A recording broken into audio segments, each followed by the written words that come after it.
वेद सुनेगा सरू और रजत की बातें। जी हाँ दोस्तों, सीरियल सरू के आने वाले धमाकेदार एपिसोड में जब अनिका सरू से बदला लेने के लिए रजत को नीचा दिखाएगी और रजत की बेइज्जती करेगी और ये बात सरू से बर्दाश्त नहीं होगी और सरू अनिका को इस बात के लिए अच्छा सबक सिखाएगी, पर सरोजा से ये बर्दाश्त नहीं होगा और सरोजा सबके सामने सरू पर चीखेगी, चिल्लाएगी और सरू की बेइज्जती करेगी और बोलेगी तेरी हिम्मत कैसे हुई इस घर की इकलौती लड़की पर अपनी उंगली उठाने की। और सरू, मैंने कभी सोचा नहीं था कि तेरे कदम इस घर में दोबारा पड़ेंगे। अरे मुझे शर्म आती है कि मैंने तुझे अपनी कोख से जन्म दिया और तू आज इस घर में आ गई, पर आज के बाद दोबारा कभी भी तू अपने अशुभ कदम इस घर में मत लाना। और सरू सरोजा की बातें सुनकर बहुत ही ज्यादा टूट जाएगी और सरू कोने में जाकर रोने लगेगी और फिर रजत आकर सरू को संभालेगा और सरू को समझाएगा और रजत सरू से बोलेगा, सरू तुम इन सब की बातें क्यों बर्दाश्त करती हो?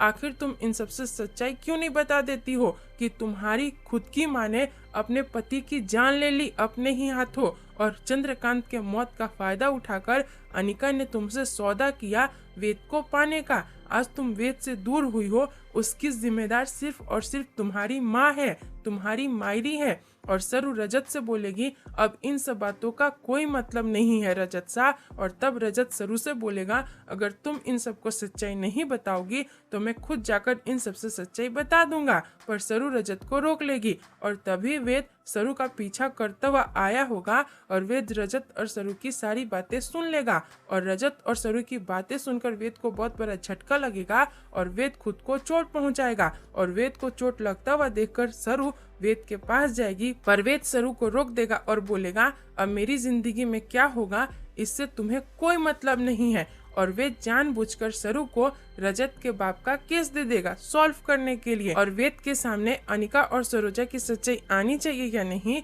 आप हमें कमेंट में जरूर बताएं और इस वीडियो को लाइक, शेयर और हमारे चैनल को सब्सक्राइब करें।